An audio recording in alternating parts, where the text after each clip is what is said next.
Well, hello, beautiful listener. I have a lovely little compilation of 5 fantastic stories for you today from the wonderful world of Beatrix Potter, with atmospheric rain sounds to help you sleep. So sit back, relax, and if you enjoy this audiobook, hit subscribe to get regular stories sent straight to your feed and like to help share it with others.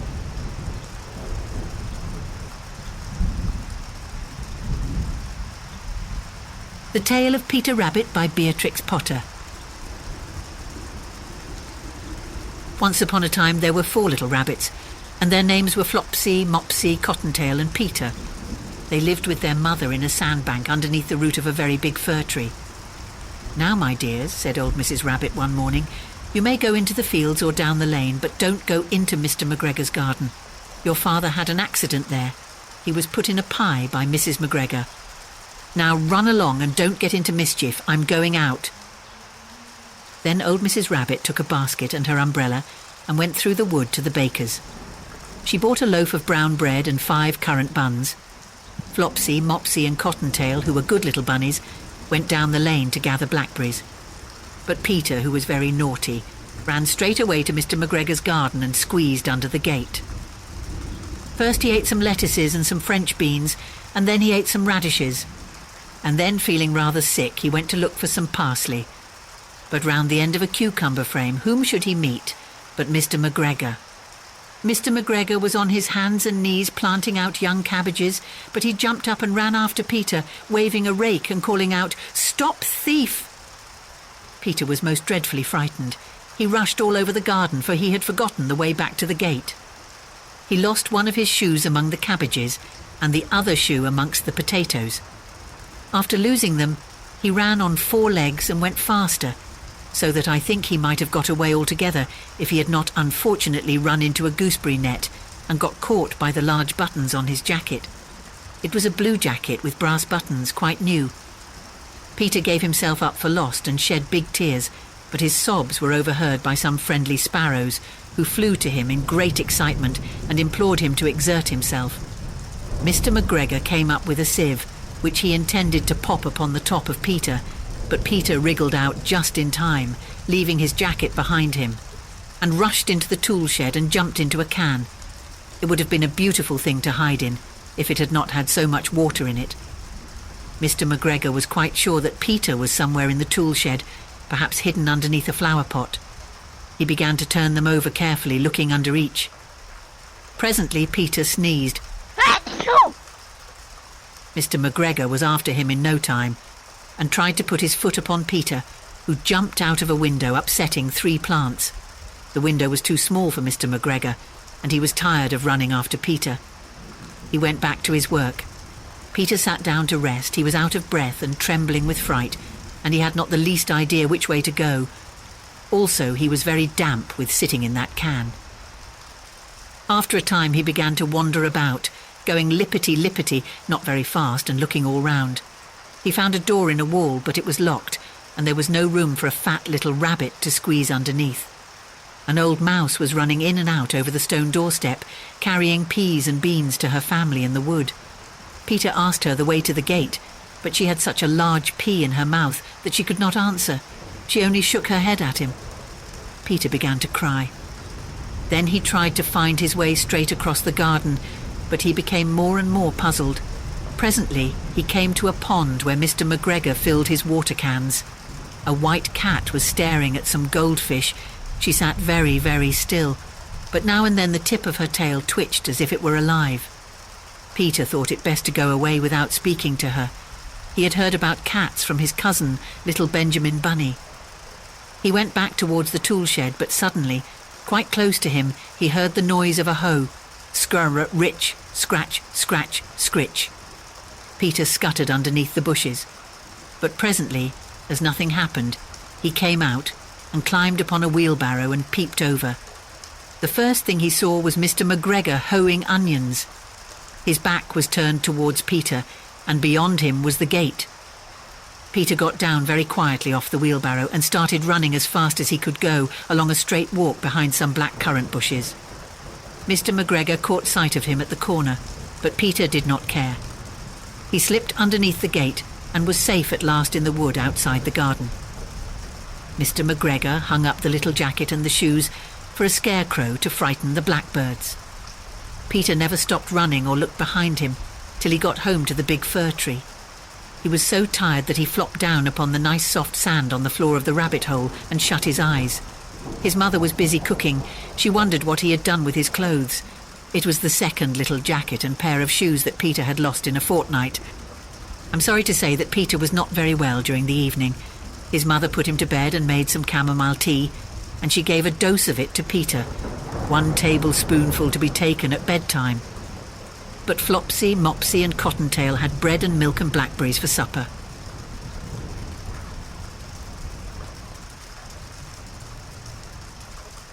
The Tale of Mrs. Tiggy-Winkle by Beatrix Potter.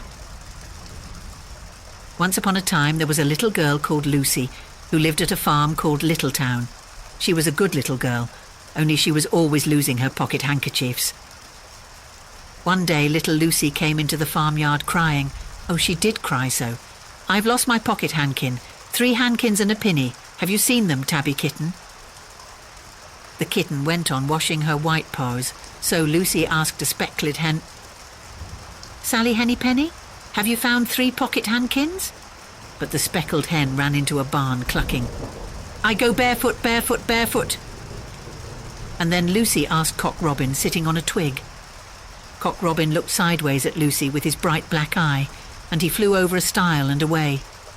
Lucy climbed upon the stile and looked up at the hill behind Littletown, a hill that goes up, up into the clouds as though it had no top. And a great way up the hillside she thought she saw some white things spread upon the grass. Lucy scrambled up the hill as fast as her stout legs would carry her. She ran along a steep pathway, up and up, until Littletown was right away down below. She could have dropped a pebble down the chimney. Presently she came to a spring bubbling out from the hillside. Someone had stood a tin can upon a stone to catch the water, but the water was already running over, for the can was no bigger than an egg cup. And where the sand upon the path was wet, there were footmarks of a very small person. Lucy ran on and on. The path ended under a big rock. The grass was short and green, and there were clothes, props cut from bracken stems with lines of plaited rushes, and a heap of tiny clothespins, but no pocket handkerchiefs. But there was something else, a door straight into the hill, and inside it someone was singing.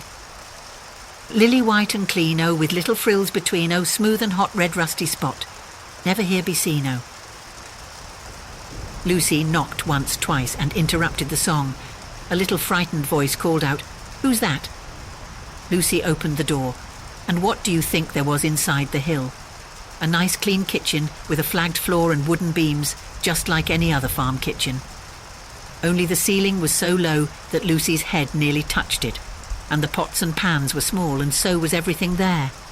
There was a nice hot singy smell, and at the table, with an iron in her hand, stood a very stout, short person staring anxiously at Lucy.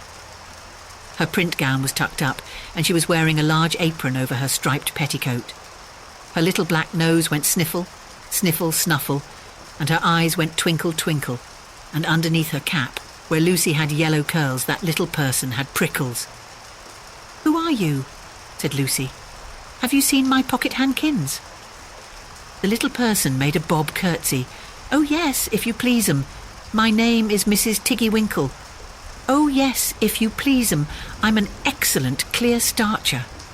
And she took something out of a clothes basket and spread it on the ironing blanket. "What's that thing?" said Lucy. "That's not my pocket handkin?" "Oh no, if you please 'em, that's a little scarlet waistcoat belonging to Cock Robin." And she ironed it and folded it and put it on one side. Then she took something else off a clothes horse. "That isn't my pinny," said Lucy. "Oh no, if you please 'em, that's a damask tablecloth belonging to Jenny Wren. Look how it's stained with currant wine. It's very bad to wash," said Mrs. Tiggy-Winkle. Mrs. Tiggy-Winkle's nose went sniffle, sniffle, snuffle, and her eyes went twinkle, twinkle, and she fetched another hot iron from the fire. "There's one of my pocket handkins," cried Lucy, "and there's my pinny." Mrs. Tiggy-Winkle ironed it and goffered it and shook out the frills. "Oh, that is lovely," said Lucy. "And what are those long yellow things with fingers like gloves?" "Oh, that's a pair of stockings belonging to Sally Henny Penny. Look how she's worn the heels out with scratching in the yard. She'll very soon go barefoot," said Mrs. Tiggy-Winkle. Why, there's another hanker-sniff, but it isn't mine, it's red. Oh no, if you please 'em. That one belongs to old Mrs. Rabbit, and it did so smell of onions. I've had to wash it separately, I can't get out the smell. There's another one of mine, said Lucy. What are those funny little white things? That's a pair of mittens belonging to Tabby Kitten. I only have to iron them. She washes them herself. There's my last pocket handkin, said Lucy. And what are you dipping into the basin of starch? They're little dicky shirt fronts belonging to Tom Titmouse. Most terrible particular, said Mrs. Tiggy Winkle. Now I've finished my ironing, I'm going to air some clothes. What are these dear soft fluffy things, said Lucy. Oh, those are woolly coats belonging to the little lambs at Skelgil. Will their jackets take off? Asked Lucy. Oh yes, if you please 'em. Look at the sheep mark on the shoulder. And here's one marked for Gatesgarth, and 3 that come from Littletown. They're always marked at washing, said Mrs. Tiggy Winkle. And she hung up all sorts and sizes of clothes, small brown coats of mice, and one velvety black moleskin waistcoat, and a red tailcoat with no tail belonging to Squirrel Nutkin, and a very much shrunk blue jacket belonging to Peter Rabbit, and a petticoat not marked that had gone lost in the washing, and at last the basket was empty. Then Mrs. Tiggy Winkle made tea, a cup for herself and a cup for Lucy. They sat before the fire on a bench and looked sideways at one another. Mrs. Tiggy Winkle's hand holding the teacup was very, very brown and very, very wrinkly with the soap suds, and all through her gown and her cap there were hairpins sticking wrong end out, so that Lucy didn't like to sit too near her. When they had finished tea, they tied up the clothes in bundles, and Lucy's pocket handkerchiefs were folded up inside her clean pinny and fastened with a silver safety pin. And then they made up the fire with turf and came out and locked the door and hid the key under the doorsill. Then away down the hill trotted Lucy and Mrs. Tiggy Winkle with the bundles of clothes. All the way down the path little animals came out of the fern to meet them. The very first that they met were Peter Rabbit and Benjamin Bunny, and she gave them their nice clean clothes, and all the little animals and birds were so very much obliged to dear Mrs. Tiggy Winkle, so that at the bottom of the hill when they came to the stile, there was nothing left to carry except Lucy's one little bundle. Lucy scrambled up the stile with the bundle in her hand, and then she turned to say good night and to thank the washerwoman. But what a very odd thing, Mrs. Tiggy Winkle had not waited either for thanks or for the washing bill. She was running up the hill, and where was her white frilled cap, and her shawl, and her gown, and her petticoat? And how small she had grown, and how brown, and covered with prickles. Why, Mrs. Tiggy Winkle was nothing but a hedgehog. Now some people say that little Lucy had been asleep upon the stile, but then how could she have found 3 clean pocket handkins and a pinny, pinned with a silver safety pin? And besides, I have seen that door into the back of the hill called Cat Bells. And besides, I am very well acquainted with dear Mrs. Tiggy Winkle.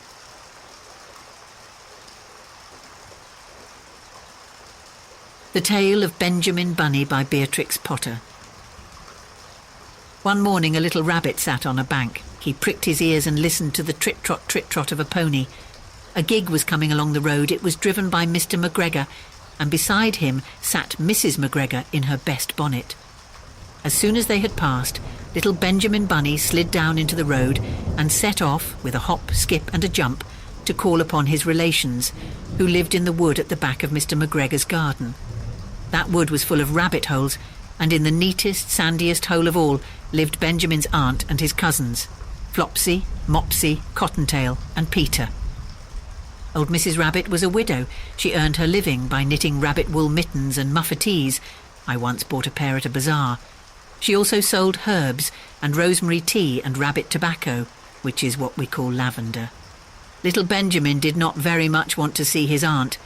He came round the back of the fir tree and nearly tumbled upon the top of his cousin Peter. Peter was sitting by himself.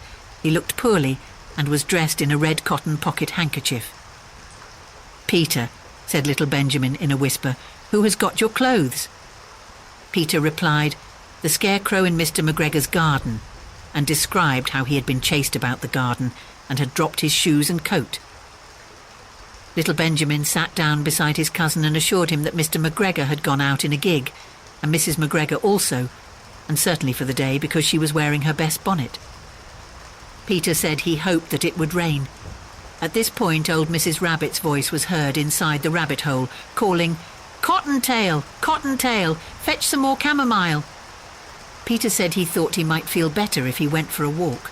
They went away hand in hand and got upon the flat top of the wall at the bottom of the wood. From here they looked down into Mr. McGregor's garden. Peter's coat and shoes were plainly to be seen upon the scarecrow, topped with an old tam-o'-shanter of Mr. McGregor's. Little Benjamin said, "It spoils people's clothes to squeeze under a gate. The proper way to get in is to climb down a pear tree." Peter fell down head first, but it was of no consequence as the bed below was newly raked and quite soft. It had been sown with lettuces. They left a great many odd little footmarks all over the bed, especially little Benjamin, who was wearing clogs. Little Benjamin said that the first thing to be done was to get back Peter's clothes in order that they might be able to use the pocket handkerchief. They took them off the scarecrow. There had been rain during the night, there was water in the shoes, and the coat was somewhat shrunk. Benjamin tried on the tam-o'-shanter, but it was too big for him. Then he suggested that they should fill the pocket handkerchief with onions as a little present for his aunt. Peter did not seem to be enjoying himself. He kept hearing noises. Benjamin, on the contrary, was perfectly at home and ate a lettuce leaf. He said that he was in the habit of coming to the garden with his father to get lettuces for their Sunday dinner. The name of little Benjamin's papa was old Mr. Benjamin Bunny. The lettuces certainly were very fine. Peter did not eat anything. He said he should like to go home. Presently he dropped half the onions. Little Benjamin said that it was not possible to get back up the pear tree with a load of vegetables. He led the way boldly towards the other end of the garden. They went along a little walk on planks under a sunny red brick wall. The mice sat on their doorsteps cracking cherry stones. They winked at Peter Rabbit and little Benjamin Bunny. Presently, Peter let the pocket handkerchief go again. They got amongst flower pots and frames and tubs. Peter heard noises worse than ever. His eyes were as big as lollipops. He was a step or two in front of his cousin when he suddenly stopped. "This is what those little rabbits saw round that corner." Little Benjamin took one look, and then in half a minute less than no time, he hid himself and Peter and the onions underneath a large basket. The cat got up and stretched herself, and came and sniffed at the basket. Perhaps she liked the smell of onions. Anyway, she sat down upon the top of the basket. She sat there for 5 hours. I cannot draw you a picture of Peter and Benjamin underneath the basket, because it was quite dark, and because the smell of onions was fearful. It made Peter Rabbit and little Benjamin cry. The sun got round behind the wood, and it was quite late in the afternoon, but still the cat sat upon the basket. At length there was a pitter-patter, and some bits of mortar fell from the wall above. The cat looked up and saw old Mr. Benjamin Bunny prancing along the top of the wall of the upper terrace. He was smoking a pipe of rabbit tobacco and had a little switch in his hand. He was looking for his son. Old Mr. Bunny had no opinion whatever of cats. He took a tremendous jump off the top of the wall onto the top of the cat and cuffed it off the basket and kicked it into the greenhouse, scratching off a handful of fur. The cat was too much surprised to scratch back. When old Mr. Bunny had driven the cat into the greenhouse, he locked the door. Then he came back to the basket and took out his son Benjamin by the ears and whipped him with the little switch. Then he took out his nephew Peter. Then he took out the handkerchief of onions and marched out of the garden. When Mr. McGregor returned about half an hour later, he observed several things which perplexed him. It looked as though some person had been walking all over the garden in a pair of clogs, only the footmarks were too ridiculously little. Also, he could not understand how the cat could have managed to shut herself up inside the greenhouse, locking the door upon the outside. When Peter got home, his mother forgave him because she was so glad to see that he had found his shoes and coat. Cottontail and Peter folded up the pocket handkerchief, and old Mrs. Rabbit strung up the onions and hung them from the kitchen ceiling with the bunches of herbs and the rabbit tobacco.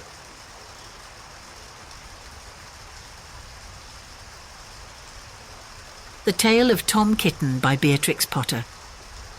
Once upon a time there were 3 little kittens, and their names were Mittens, Tom Kitten and Moppet. They had dear little fur coats of their own, and they tumbled about the doorstep and played in the dust. But one day their mother, Mrs. Tabitha Twitchit, expected friends to tea, so she fetched the kittens indoors to wash and dress them before the fine company arrived. First she scrubbed their faces, then she brushed their fur, then she combed their tails and whiskers. Tom was very naughty and he scratched. Mrs. Tabitha dressed Moppet and Mittens in clean pinafores and tuckers, and then she took all sorts of elegant, uncomfortable clothes out of a chest of drawers in order to dress up her son Thomas.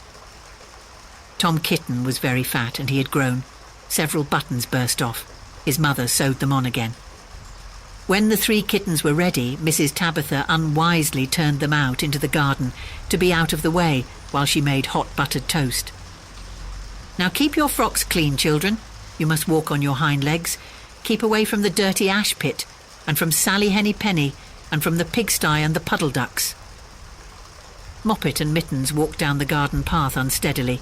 Presently they trod upon their pinafores and fell on their noses. When they stood up there were several green smears.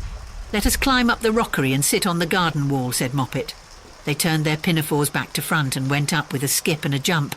Moppet's white tucker fell down into the road.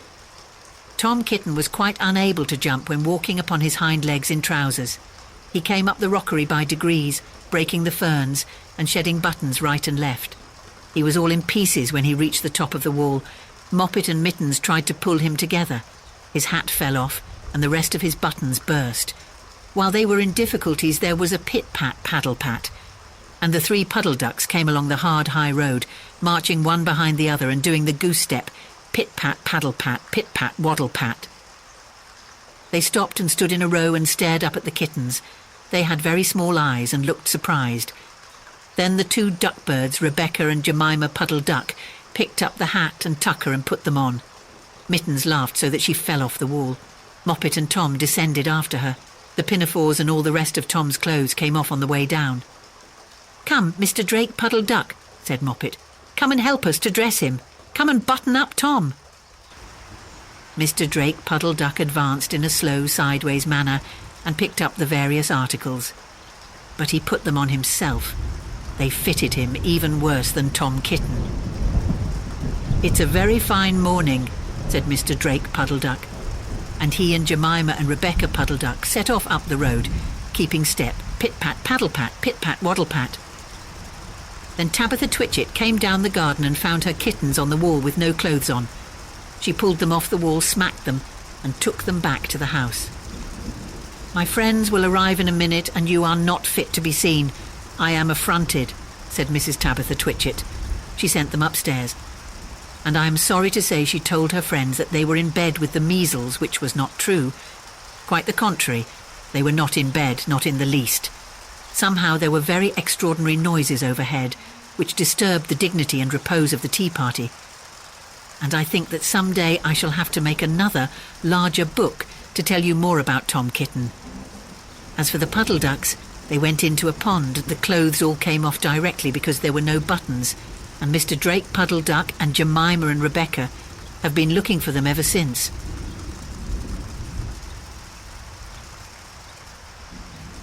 The Tale of Squirrel Nutkin by Beatrix Potter. This is a tale about a tale that belonged to a little red squirrel, and his name was Nutkin. He had a brother called Twinkleberry and a great many cousins. They lived in a wood at the edge of a lake. In the middle of the lake there is an island covered with trees and nut bushes, and amongst those trees stands a hollow oak tree, which is the house of an owl who is called Old Brown. One autumn, when the nuts were ripe and the leaves on the hazel bushes were golden and green, Nutkin and Twinkleberry and all the other little squirrels came out of the wood and down to the edge of the lake. They made little rafts out of twigs and they paddled away over the water to Owl Island to gather nuts. Each squirrel had a little sack and a large oar and spread out his tail for a sail. They also took with them an offering of 3 fat mice as a present for Old Brown and put them down upon his doorstep. Then Twinkleberry and the other little squirrels each made a low bow and said politely, "Old Mr. Brown, will you favour us with permission to gather nuts upon your island?" But Nutkin was excessively impertinent in his manners. He bobbed up and down like a little red cherry, singing, riddle me, rot-tot-tote," a little wee man in a red coat, a staff in his hand and a stone in his throat. "If you'll tell me this riddle, I'll give you a groat." Now this riddle is as old as the hills. Mr. Brown paid no attention whatever to Nutkin. He shut his eyes obstinately and went to sleep. The squirrels filled their little sacks with nuts and sailed away home in the evening. But next morning they all came back again to Owl Island, and Twinkleberry and the others brought a fine fat mole and laid it on the stone in front of Old Brown's doorway and said, "Mr. Brown, will you favour us with your gracious permission to gather some more nuts?" But Nutkin, who had no respect, began to dance up and down, tickling old Mr. Brown with a nettle and singing, "Old Mr. B, riddle me ree, hitty-pitty within the wall, hitty-pitty without the wall. If you touch hitty-pitty, hitty-pitty will bite you." Mr. Brown woke up suddenly and carried the mole into his house. He shut the door in Nutkin's face. Presently a little thread of blue smoke from a wood fire came up from the top of the tree, and Nutkin peeped through the keyhole and sang, "A houseful, a holeful, and you cannot gather a bowlful." The squirrels searched for nuts all over the island and filled their little sacks. But Nutkin gathered oak apples, yellow and scarlet, and sat upon a beech stump playing marbles and watching the door of old Mr. Brown. On the third day the squirrels got up very early and went fishing. They caught 7 fat minnows as a present for Old Brown. They paddled over the lake and landed under a crooked chestnut tree on Owl Island. Twinkleberry and 6 other little squirrels each carried a fat minnow, but Nutkin, who had no nice manners, brought no present at all. He ran in front, singing, "The man in the wilderness said to me, 'How many strawberries grow in the sea?' I answered him as I thought good, 'As many red herrings as grow in the wood.'"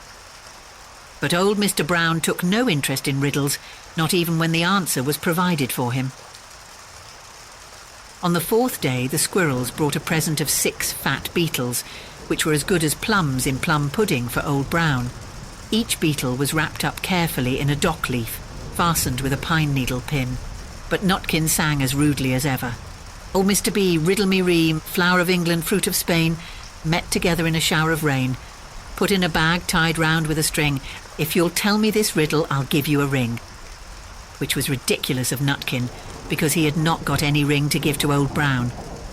The other squirrels hunted up and down the nut bushes, but Nutkin gathered Robin's pincushions off a briar bush and stuck them full of pine needle pins. On the 5th day the squirrels brought a present of wild honey. It was so sweet and sticky that they licked their fingers as they put it down upon the stone. They had stolen it out of a bumblebee's nest on the tippity top of the hill. But Nutkin skipped up and down, singing, "Hum-a-bum, buzz-buzz, hum-a-bum, buzz." As I went over Tipple-Tine, I met a flock of bonny swine, some yellow-nacked, some yellow-backed. They were the very bonniest swine that e'er went over Tipple-Tine. Old Mr. Brown turned up his eyes in disgust at the impertinence of Nutkin, but he ate up the honey. The squirrels filled their little sacks with nuts, but Nutkin sat upon a big flat rock and played 9 pins with a crab apple and green fir cones. On the 6th day, which was Saturday, the squirrels came again for the last time. They brought a new-laid egg in a little rush basket as a last parting present for Old Brown. But Nutkin ran in front laughing and shouting, "Humpty Dumpty lies in the beck, with a white counterpane round his neck. 40 doctors and 40 wrights cannot put Humpty Dumpty to rights." Now old Mr. Brown took an interest in eggs. He opened one eye and shut it again, but still he did not speak. Nutkin became more and more impertinent. "Old Mr. B, old Mr. B, hickamore, hackamore on the king's kitchen door. All the king's horses and all the king's men couldn't drive hickamore, hackamore off the king's kitchen door." Nutkin danced up and down like a sunbeam, but still Old Brown said nothing at all. Nutkin began again. "Arthur O'Bower has broken his band. He comes roaring up the land. The King of Scots with all his power cannot turn Arthur of the Bower." Nutkin made a whirring noise to sound like the wind, and he took a running jump right onto the head of Old Brown. Then all at once there was a flutterment and a scufflement and a loud squeak. The other squirrels scuttered away into the bushes. When they came back, very cautiously peeping round the tree, there was Old Brown sitting on his doorstep quite still with his eyes closed as if nothing had happened. But Nutkin was in his waistcoat pocket. This looks like the end of the story, but it isn't. Old Brown carried Nutkin into his house and held him up by the tail, intending to skin him. But Nutkin pulled so very hard that his tail broke in two, and he dashed up the staircase and escaped out of the attic window, And to this day, if you meet Nutkin up a tree and ask him a riddle, he will throw sticks at you and stamp his feet and scold and shout, "Cuck, cuck, cuck, cuck, cuck, cuck."